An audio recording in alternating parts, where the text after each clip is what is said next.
Hello everybody, this is Gareth Goon Speaks back here with another video.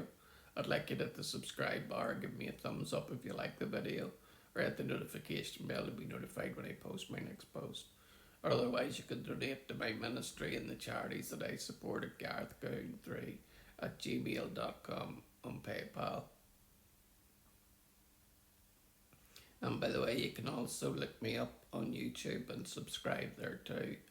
And go down to the very bottom to my created playlists where you will see all of my favourite subscriptions on YouTube. And some of them are quite humorous and newsworthy, so subscribe there. This one here is about Trump heads for Turkey's NATO summit as Netanyahu warns against deals with Erdogan. Jerusalem, Israel. As President Trump travels to Turkey for the NATO summit focused on security, Israel's Prime Minister Bibi Netanyahu is warning the president about making deals with the country's leader, Recep Tayyip Erdogan, and the Iranian Revolutionary Guards Corps is stirring up trouble in the Straits of Hormuz. The Iranian Revolutionary Guards Corps fired missiles at two commercial vessels near the strait early on Tuesday despite ongoing US-Iranian talks. The attacks come as millions of Iranians mourn during the six-day funeral of Ayatollah Ali Khamenei, and despite the turnout, earlier polls have indicated that only a minority of Iranians support the Islamist regime. Netanyahu explained Iran is a nation of about 90 million, and about 80% of them hate the regime and would like to see it gone.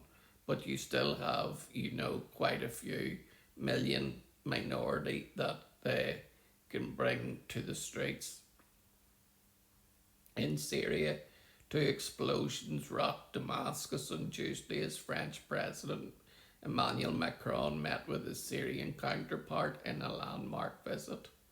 Reports say the blasts were caused by explosive devices near the Four Seasons Hotel where Macron is staying. His office reported that he is safe and the visit is continuing. Hours earlier, President Trump left for Ankara, Turkey's capital, for a two-day gathering of NATO leaders, focused on strengthening Europe and allocating of defence spending and redefining NATO's role.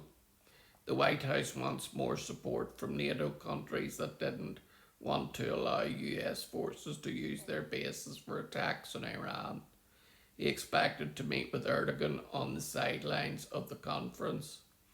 In an interview with Fox and Friends on Monday, Netanyahu cautioned Turkey is a great country, but it's governed by a man that calls openly for the annihilation of Israel, occupies half of Cyprus, a NATO country. He's threatening Greece, another NATO country, and he talks about conquering Jerusalem. He pointed out that Turkey is infected by the Muslim Brotherhood, which hates America and finances and harbours Hamas. I don't think they should be given F-35s of the engine for the fighter jets, the Prime Minister noted, because that will upset the power balance in the Middle East, which is ultimately guaranteed by Israeli air superiority, and also, I think, America's posture to the Middle East. Following the NATO summit, Netanyahu is expected to meet with Trump at the White House, possibly as early as next week.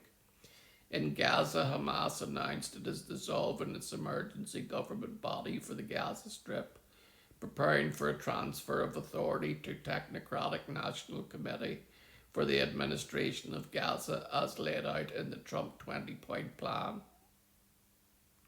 It appeared to mark a huge political shift because Hamas has run Gaza since it finally seized power from the Palestinian Authority in 2007.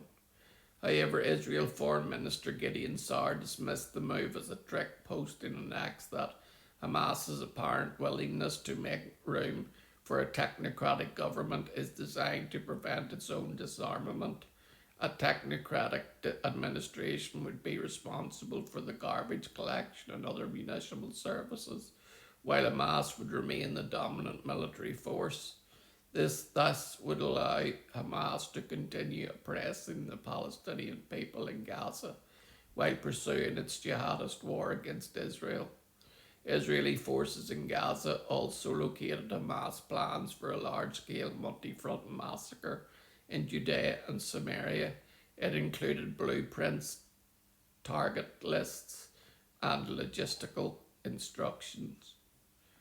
So any thought that Hamas was going to reform should be thrown out the window. They are a genocidal organisation intent on slaughtering every last Jew alive in Israel.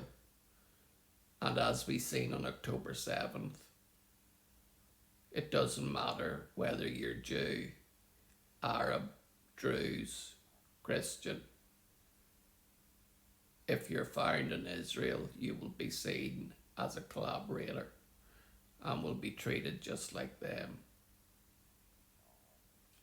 That is Hamas. Turkey should not have F-35 jets either.